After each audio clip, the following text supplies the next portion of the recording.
DPF and DEF emulator installation in Caterpillar C4.4 engine.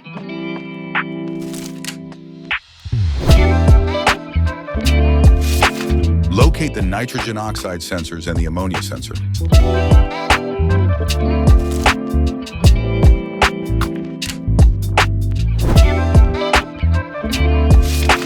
Disconnect the two nitrogen oxide sensors.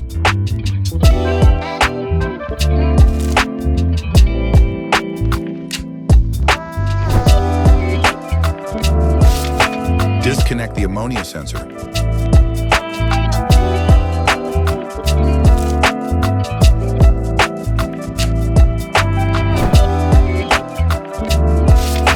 Install the dummy plugs on the wires that were going into the sensors.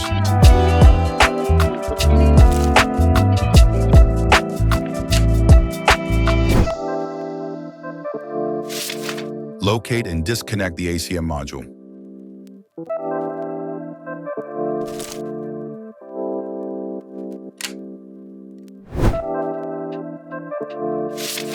Connect the emulator instead of the ACM module.